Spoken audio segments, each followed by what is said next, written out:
Assalamualaikum warahmatullahi wabarakatuh.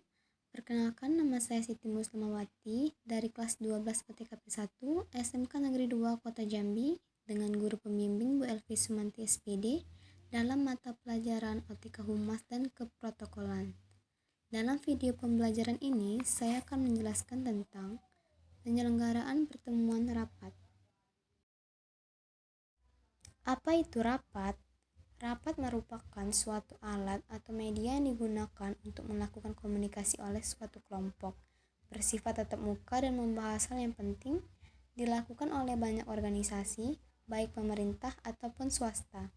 Pada dasarnya, rapat memiliki tujuan untuk mendapatkan suatu keputusan dengan mufakat melalui jalur musyawarah. Macam-macam rapat. A. Menurut tujuan. Yang pertama, rapat penjelasan merupakan suatu rapat yang dilakukan dengan tujuan memberikan suatu penjelasan pada para peserta rapat. Kedua, rapat pemecahan merupakan suatu kegiatan rapat yang dilakukan dengan tujuan mencari suatu pemecahan masalah. Yang ketiga, rapat perundingan merupakan rapat yang dilakukan dengan tujuan menghindari suatu perselisihan. B. Menurut sifat. Yang pertama, rapat resmi merupakan rapat yang dilakukan untuk membahas berbagai bentuk masalah yang penting dan peraturan keprotokolan. Kedua, rapat terbuka merupakan jenis rapat yang dihadiri seluruh anggota. Tiga, rapat tidak resmi merupakan salah satu jenis rapat yang dilaksanakan tidak berdasarkan perencanaan yang formal. Keempat, rapat tertutup merupakan jenis rapat yang hanya dihadiri oleh peserta tertentu. C. Menurut jangka waktu, yang pertama, rapat mingguan merupakan suatu rapat yang dilaksanakan seminggu sekali. Yang kedua, rapat bulanan merupakan jenis rapat yang dilaksanakan dalam jangka waktu sebulan sekali.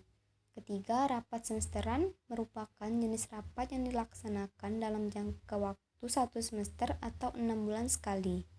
Keempat, rapat tahunan merupakan jenis rapat yang dilaksanakan dalam jangka waktu 1 tahun sekali. D. Menurut frekuensi, yang pertama, rapat rutin merupakan rapat yang dilaksanakan berdasarkan pada waktu yang sudah ditentukan. Kedua, rapat insidentil merupakan jenis rapat yang dilaksanakan tidak terjadwal. E. Menurut saluran hubungan dalam organisasi.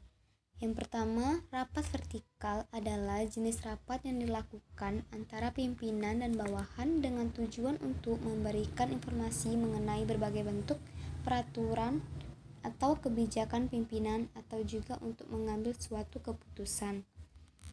Dua, rapat horizontal adalah jenis rapat yang dilaksanakan antara pejabat atau pegawai yang memiliki jabatan setingkat. Terakhir, menurut pelaksanaannya, yang pertama, rapat kerja terpimpin adalah jenis rapat di mana pimpinan memiliki peran yang penting dan utama dalam mengambil suatu keputusan. Kedua, rapat kerja terbuka adalah jenis rapat di mana pimpinan rapat tidak memiliki peran utama. Syarat pertemuan. Yang pertama, suasana terbuka, tidak ada monopoli, partisipasi aktif dari peserta, bimbingan dan pengawasan dari pimpinan, pendebatan berdasarkan pada argumen bukan emosi, pertanyaan singkat dan jelas, dan disiplin waktu. Selanjutnya, perencanaan rapat. Ada 6, yaitu why, mengapa rapat atau pertemuan perlu dilaksanakan atau diselenggarakan, what, apa masalah yang akan dibahas dalam rapat atau pertemuan, who, siapa saja yang akan diundang dalam rapat atau pertemuan, where, di mana rapat atau pertemuan akan diadakan, when, kapan rapat atau pertemuan akan dilaksanakan, dan how, bagaimana rapat atau pertemuan akan dilaksanakan. Persiapan rapat atau pertemuan ada 12, yaitu pembuatan agenda rapat dan susunan acara rapat, menentukan peserta rapat, membuat undangan rapat, membuat daftar hadir rapat, mempersiapkan bahan rapat, mempersiapkan peralatan dan perlengkapan rapat, mempersiapkan ruang rapat, akomodasi atau penginapan, transportasi, konsumsi, kesehatan, dan pengecekan persiapan terakhir. Dan di sebelahnya ada contoh surat undangan, bisa teman-teman lihat. Terima kasih sudah menonton video ini. Maaf jika ada kesalahan kata. Saya akhiri dengan wabillahi taufiq wal hidayah. Wassalamualaikum warahmatullahi wabarakatuh.